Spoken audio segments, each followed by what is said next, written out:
নির্বাচন নিয়ে মানুষ কি ভাবছেন। এই প্রশ্নের উত্তর আমরা অনেকখানি সরকার থেকে পেয়ে গেছি, কিন্তু আমাদের সার্ভেটা যখন হয় তখনও নির্বাচনের টাইমলাইন ঘোষণা হয়নি। আমরা মানুষকে জিজ্ঞেস করেছিলাম আপনাদের প্রেফারেন্স কখন, আপনারা কখন নির্বাচন চান।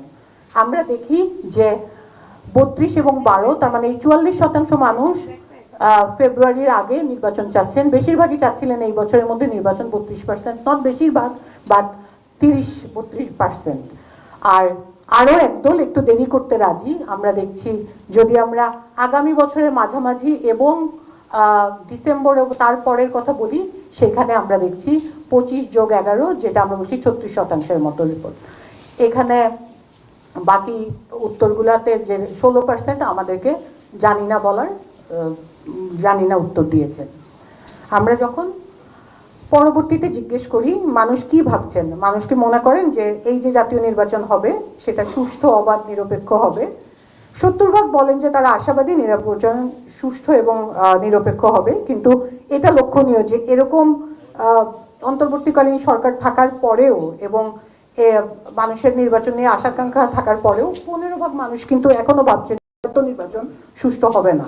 সো এটাও একটা কনসার্ন যেটা আমরা এখানে হাইলাইট করতে চাই। আমরা এটা হচ্ছে কোন দলকে ভোট দেবেন, তার মানে আমরা জিজ্ঞেস করেছি আগামী জাতীয় নির্বাচন, এখন না, কিন্তু আমরা জিজ্ঞেস করেছি যখন নির্বাচন হবে তখন আপনি কোন দলকে ভোট দিতে চান। আমরা এখানে দেখছি যে এই প্রশ্নটা কিন্তু আমরা অক্টোবরেও করেছিলাম, এবং আমরা যদি তুলনা করি আমরা দেখি যে এখানে বিএনপির কথা বলেছিলেন অক্টোবরে 16%, সেটা এখন বলছেন 12%। জামায়াতে ইসলামের কথা 11.3 ছিল, এখন 10.4। আওয়ামী লীগের 8.9 থেকে 7.3।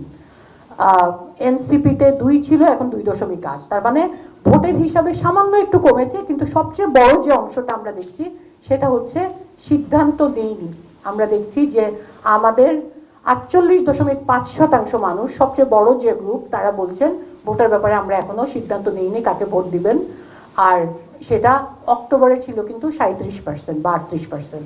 সো যেটা আমি এখানে বলতে চাচ্ছি যে এই সিদ্ধান্ত নেইনি মানে হয়তো একটা উত্তর অ্যাভয়েড করা, যে আমি বলতে চাই না কিন্তু আমি বলছি আমি সিদ্ধান্ত নিই না। আবার কিছু এর মধ্যে থাকতে পারেন যারা আসলেই সিদ্ধান্ত নেন নাই, তারা হয়তো প্রার্থী দেখে ভোট দিবেন, নির্বাচনের তফসিল ঘোষণা হলে সিদ্ধান্ত নেবেন, সেটাও হতে পারে। এখানে আমরা বেশ কিছু ডিসএগ্রিগেশন করেছি যে নির্বাচনে কাকে ভোট দিবেন সেটাকে নারী পুরুষ নির্বিশেষে যদি আমরা দেখতে চাই, আমরা দেখছি যে প্রতিটা দলের ক্ষেত্রেই নারীর ভোট কিছুটা কম। এটা একটু জুম হয়ে আছে, এটা কি যে বাটনটা আবার কোনো উপায় আছে ইয়েটাতে পয়েন্টারে? So okay, thank you. তো এখানে আমরা দেখছি যে পুরুষ যেখানে বলছেন 14% ধরেন বিএনপিকে দিব, নারী বলছেন 9। প্রতিটা দলের ক্ষেত্রেই নারীর ভোট কিছুটা কম, এবং সিদ্ধান্ত না নেওয়ার হারও নারীদের মধ্যে বেশি। যেখানে পুরুষদের মধ্যে সিদ্ধান্ত নেইনি বলেছেন 43%, নারীদের মধ্যে তার থেকে প্রায় 15% পয়েন্ট বেশি বলছেন যে আমরা সিদ্ধান্ত নেইনি। সেটা প্রায় 55% নারী এখনো বলছেন সিদ্ধান্ত নেইনি। সো নারী ভোটারদের ব্যাপারে ভাববার অবকাশ রয়েছে। আর একটা বড় বলেছেন আমরা মতামত রিভিল করতে চাই না, আমরা বলতে চাই না যে আমরা কাকে ভোট দিব, আমার সিদ্ধান্ত আমি নিতে চাই। এই ট্রেন্ডটাই যদি আমরা শহর গ্রামে দেখি, আমরা কি দেখছি? আমরা দেখছি যে সিদ্ধান্ত না নেওয়ার হার গ্রামে সামান্য বেশি। শহরে 47% বলছেন সিদ্ধান্ত নেইনি, গ্রামে বলছেন 49%। আর যে বড় দলগুলা, প্রতিষ্ঠিত দলগুলার ভোটের হার আমরা দেখছি বিএনপি, জামায়াতে ইসলামী এবং আওয়ামী লীগ প্রত্যেকেরই গ্রামে একটু বেশি, যেটা এইখানে আমরা দেখতে পাচ্ছি, আর শহরে একটু কম কম্পারেটিভলি। আর এনসিপির ভোট যদি আমি আলাদা করে বলি, যে গ্রামে বরং তাদের পরিচিতি একটু কম, আর শহরে তার থেকে 1% পয়েন্ট বেশি।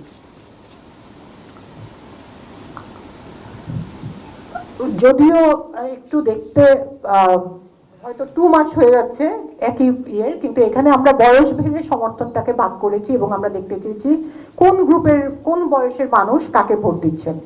আমরা দেখি যে যদি আমরা 27 বছরের নিচে যারা, তাদের ভোট দেখি, তাদের মধ্যে দেখেন প্রতিষ্ঠিত দলের ভোট সামান্য কম, যদি আমরা বিএনপির ভোট দেখি, কিন্তু বিএনপির ভোট আবার যত বয়স বাড়ছে কনসিস্টেন্টলি বেড়ে যাচ্ছে।